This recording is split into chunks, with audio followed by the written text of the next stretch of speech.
Yan na. Grabe naman yan. Yan. Hello. Okay na? Sige. So, yun yung buhay ni Genesis Canlapan or kilala siya si Patricia Javier. So, nakita natin yung buhay niya kung gaano ka-faithful ang Lord sa buhay niya.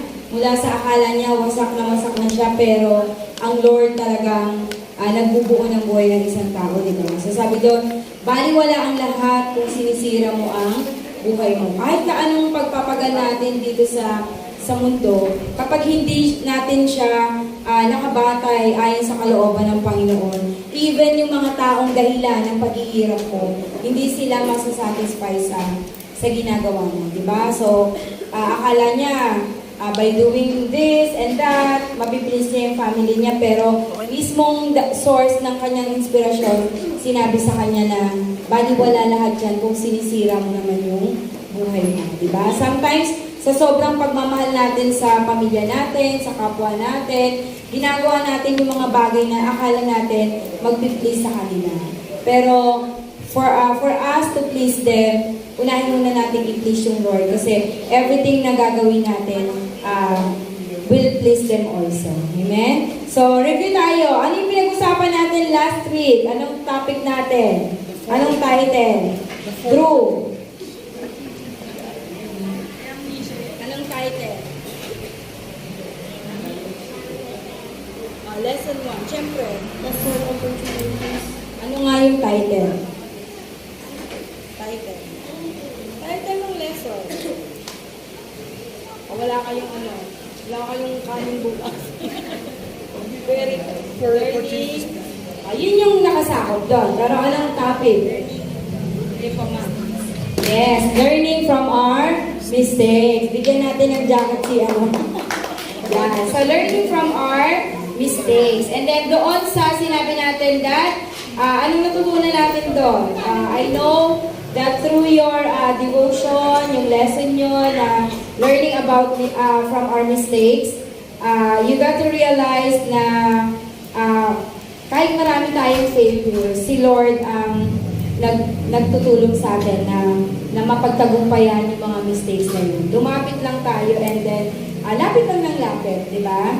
And we have learned the greatest love of God. At dahil sa kanyang pagmamahal, nakareceive tayo ng 4 na opportunity. Ano yung 4 na opportunity na yon? Drew. Sige, si Kuya Kari. Sino nakakaalam? Ano yung isang 4 yun, di ba? So, magbigay ng isa na natutunan mo doon. Positive change. Ano yun? Ano natutunan mo doon? Opportunity to change. Kailangan ko magbago sa buhay ko. Bago yung mga mali sa pumagsitan sa paglago sa Diyos. Amen. As long as we come to God, si Lord faithful para baguhin tayo, di ba? So lahat tayo may pag-asang magbago and we need God to change kasi siya lang talaga yung makakapagpabago sa atin. Di ba? Ano pa? Isa. Number 2. Habol ka, Drew. Huwag ka pumain. Sino pa? Opportunity to? Yes. Ano? Opportunity to meet God. Anong ibig sabihin nun na? Gusto mo na siyang makita? Yung mga ibig sabihin nun? Ha? Ibig sabihin, sa ating mga devotion, sa ating mga prayer time, yun yung purpose niya. Ma-meet tayo. Gusto kasi ng Lord na mag-build ng personal relationship sa atin. Diba? O, 2 na lang. Opportunity to meet God, to change. Ano pa yung 2? Si Jackson. An opportunity to be restored.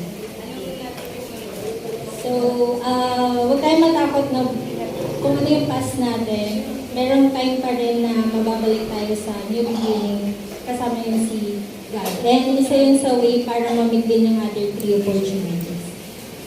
Yes, diba? So kahit gaano tayo kawasak, kahit gaano tayo kadumi. Kung pipiliin natin bumalik at bumalik sa Panginoon, i-restore niya. Papapanumbalik niya kung ano yung tayo sa harapan niya. O, last one.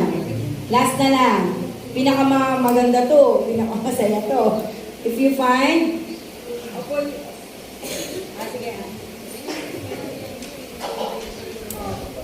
Call a friend. Call a friend. Efforts me to find provision. Ito yung pas na yung sila na yung bahala sa kaso. Yes, si Lord lahat ang bahala. Siya ang bahala sa lahat ng pangangailangan mo, di ba? So, sinlapit lamang siya ng dasal. So, provision means blessing. So, yun yung mga apat na opportunity na binibigay sa atin ng Lord kapag we learn from our mistakes. So, right now, let us journey together as I bring you our second lesson. So, it is entitled, The Best Deal of Your Life. Ayan. Pag sinabing deal, ano yung deal? Ano yung deal? Sige, sino sa inyong nakakaalam? Ano ibig sabihin ng deal? Kunyari, may nag-usap kayo dalawa, si Drew, tsaka si Caris. O, deal yan, ha? Ano yan? Pinky swear tayo, deal yan. Anong ibig sabihin nun? Meron kayong kasunduan. Meron kayong alok sa isa't isa. So, ano ba yung ina-alok sa atin ng Panginoon? So, ano ba yung best deal na nilagay sa atin ng Panginoon? So, before that, let us ask the Holy Spirit to be with us today. Let us pray. Invite ko po kayong tumayo.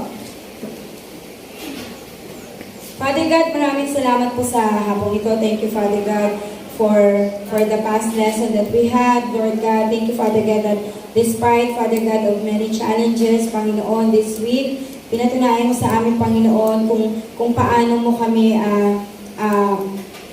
iniahon, Panginoon, sa mga sitwasyong ito, Panginoon, at piliin, Panginoon, na pumunta, Panginoon, sa lugar na ito, Panginoon. Salamat sa karunungan. And right now, Holy Spirit, we are asking for your presence to partner with us. Give us wisdom. Give us the knowledge that we need. Help us, Father God, to open our hearts, to open our ears, Lord God, sa mga bagay, Panginoon, na sasabihin mo ngayong hapon ito, Panginoon.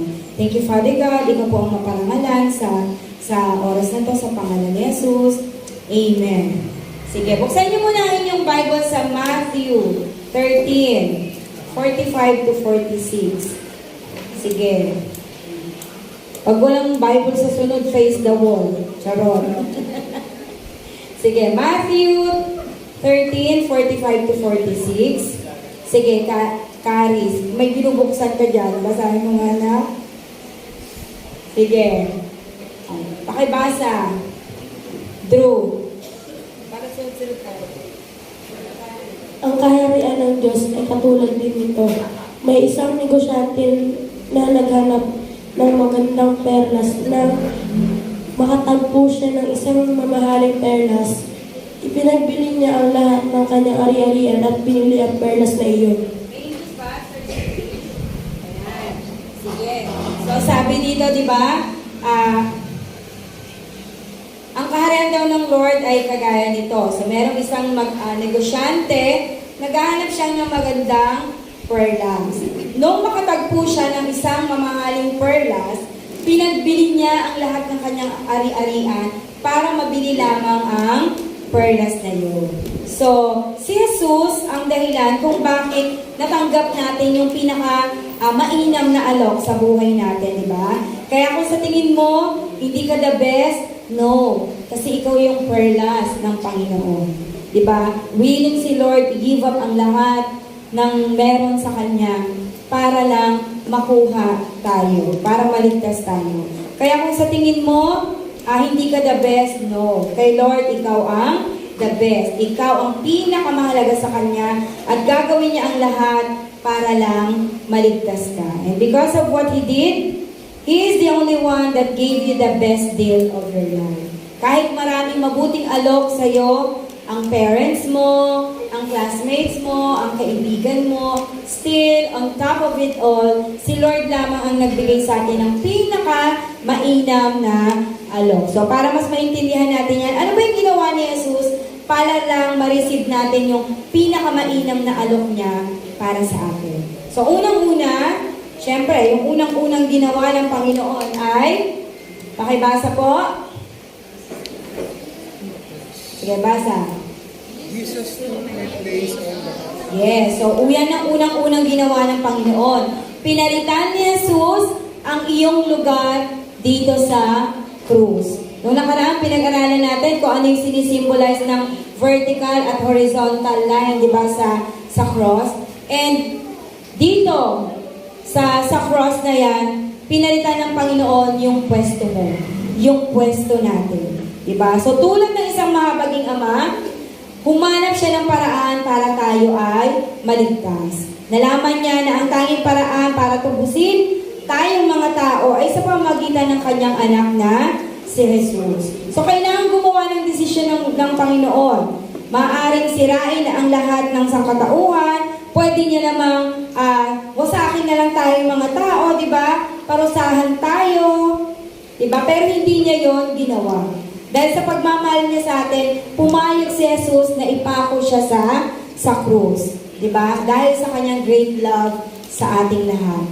Hinayaan niya na mamatay siya doon sa krus at tiniis niya yung lahat ng sakit, lahat ng pagkapahiya para lang hindi ka nasaktan. So imagine mo, di ba ngayon nga, pagalitan ka lang, pwede mo na agad ipatulpo yung mga kapitbahay mo, yung magulang mo, di ba? So, konting kibot lang, napahiya ka na agad sa magulang mo, nagdamdam ka na. Diba? Pero kung susiriin mo, ano bang dahilan ba't ka kailangan magdamdam? Ano bang dahilan ba't nasabi sa iyo yun ng kaibigan mo, ng teacher mo, ng magulang mo? Diba? Pero si Lord, kahit puro kasinungalingan yung binibintang sa Kanya, tiniis niya yung sakit, tiniis niya yung pahiya doon sa krus, di ba? So, sabi sa Isaiah 53:5, meron ba dyan, sir? So, basahin natin. Ang totoo, handa, basa. Ang totoo, sinugatan siya dahil sa aking mga kasuhan. Binigog siya dahil sa aking kasawa. Ang parusang tinis niya dahil sa aking sabahan. Dahil sa masugat niya ay binigog. So, di ba? Nasaan ang justice doon sa view ng mundo? Sinugatan siya dahil sa ating pagsuwal. Binugbog siya dahil sa kasamaan natin. Tiniis niya yung parusa para lang malagay tayo dito sa magandang kalagayan. So kung bakit ka nandyan ngayon, kung bakit ka nakakaranas ng kasaganaan sa mundo, kung bakit ka nakakaranas ng pagmamahal sa paligid mo, kung bakit ka nakakaranas ng magandang buhay, dahil yan sa tiniis ng Panginoon. Kasi dapat hindi natin yan deserve kung ano yung meron tayo ngayon. Pero dahil sa pagmamahal ng Lord, binigay niya yung sarili niya para magkaroon tayo ng magandang kalagayan at gumaling tayo sa ating mga sugat. So, yun yung una. So, yun yung una ha. Pinalitan ni Jesus ang ating lugar doon sa krus. Jesus took my place on the cross. Pangalawa, so nung binigay niya yung sarili niya sa cross, ipinagpalit niya yung sarili niya imbes sa atin, so nagkaroon tayo ng freedom.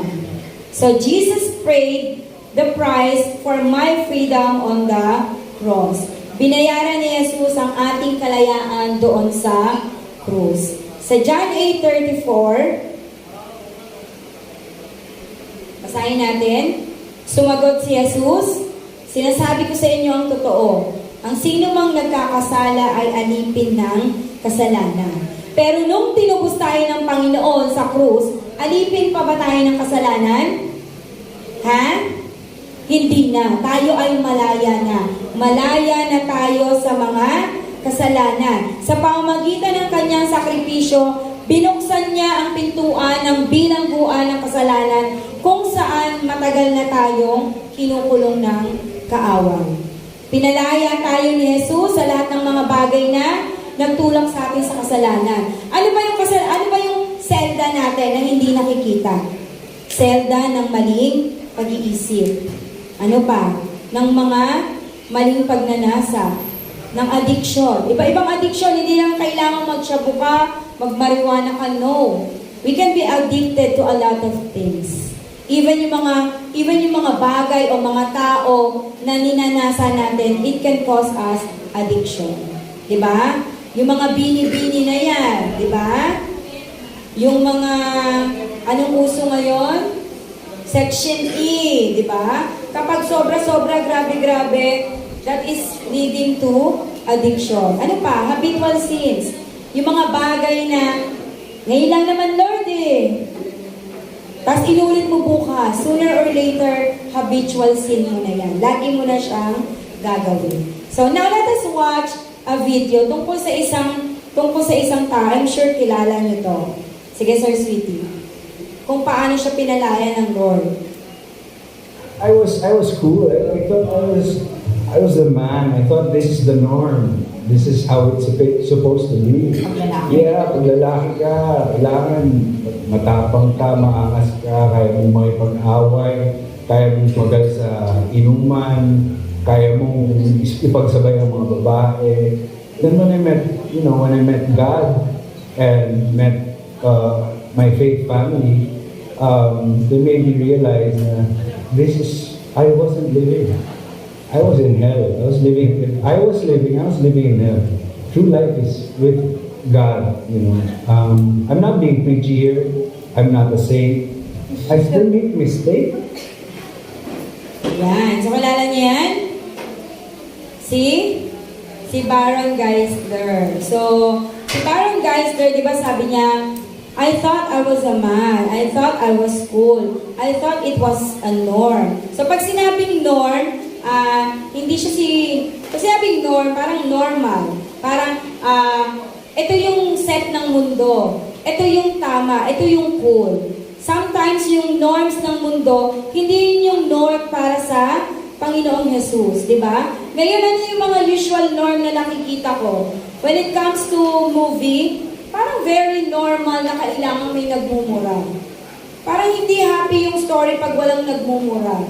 Di ba? Hindi maganda yung story pag walang about sex. Hindi maganda yung usapan pag wala kayong kinakatay na tao, pag wala kayong ino-okray na tao.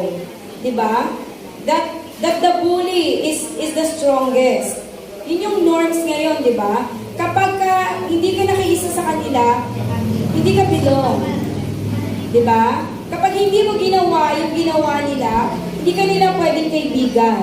Kapag hindi mo sila sinunod, dahil ang norm, ikaw yung babalikan nila. Diba? Doon tayo nais palayain ng Panginoon. Nais tayong palayain ng Panginoon sa pananaw na kung ano yung standard ng mundo. Kasi ang gusto ng Panginoon, doon tayo sa pananaw kung ano yung pananaw ng Panginoon para sa buhay natin, para sa buhay ng mga tao sa paligid mo. Ano ba yung normal? Pag inaway ka, mas awayin mo? Yun ba? Diba kaya nga, naalala niyo yung viral na road rage? Diba? Kasi akala nila, pag binugbog ka, ay makipagbugbugan ka. Kasi lalaki sa lalaki ko eh. Diba? So, anong nangyari? Kwento na lang sila. Diba? So yun. Gusto ng Lord na ma-experience natin yung freedom. Yung freedom na kahit hindi mo gawin yung ginagawa ng usual, na ginagawa ng mga kaklase mo, alam mo sa sarili mo that you are confident within yourself na, Lord, pinapangiti kita. Gusto ng Lord palayain tayo sa kaisipan na nagkamali tayo noon, hindi natin deserve bumalik sa Panginoon. Gusto ng Lord palayain tayo doon. Gusto ng Lord palayain ka sa kaisipan na hindi ka mahal ng mga tao sa paligid mo. No. Gusto ng Lord palayain ka sa kaisipan na kaya mong magbago. Kahit gaano ka kahirap, kahit gaano ka makasalanan, kaya kanyang baguhin. Gusto ng Lord palayain ka dun sa kaisipan na akala mo walang nag-aalala sa'yo. Akala mo walang nagmamahal sa'yo. Akala mo nag-iisa ka lang. No. Kasi nandyan ang Panginoon.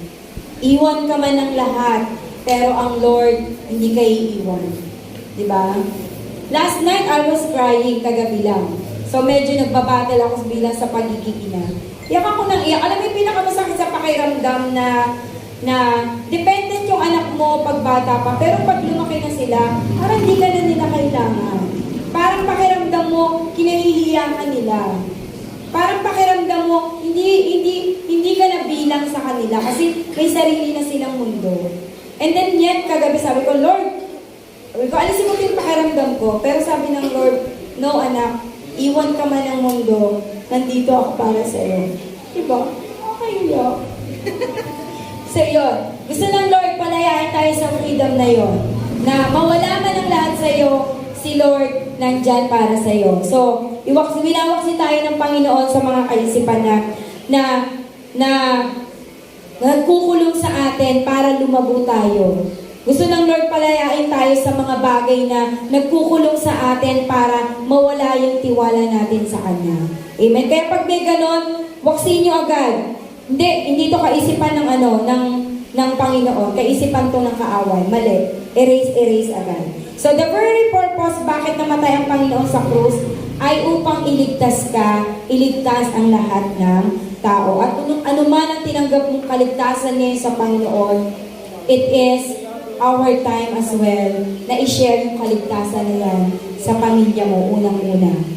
And then, sa mga taong malapit sa iyo. Pangatlo, so una, ano yung una? Jesus took my place on the cross. And then, pangalawa, Jesus paid the price for my freedom on the cross. And pangatlo is, Jesus took the worst of me on the cross and gave me His best exchange. So ito yung napakaganda. Kinuha ng Panginoon, tinanggap niya yung pinakamasama, yung pinakabulok sa pagkatao natin, at ibinigay niya yung pinakamabuting kapalit. Diba? Ano ba yun? Sa sandaling tinanggap natin ng Panginoon sa ating mga puso, lahat ng kasamaan, lahat ng kabulukan sa puso at isip natin, kinuha na yan ng Panginoon sa kapangyarihan niya sa cross. So every time that we will look at this cross, lagi nating tatandaan yung pinagpalit ng Panginoon para sa iyo. Yung pinagpalit ng Panginoon ay pinakamainam para sa iyo. Kasi ikaw ang kanyang precious pearl and gem. Diba? So lahat ng evil works na absorb na ng cross. Wala nang kapangyarihan ang gawa ng kaaway sa buhay natin. Well, from time to time, guguluhin talaga tayo ng kaaway. Kasi, di ba, yun yung purpose ng kaaway eh. To kill, steal, and destroy.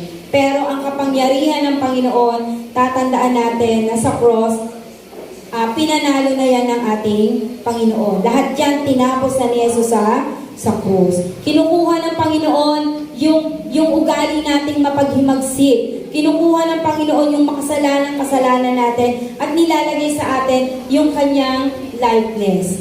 Kaya nga, di ba, yun yung purpose natin. Every day, we are doing our very best to create or ma-portray yung Christ-like image ng Panginoon.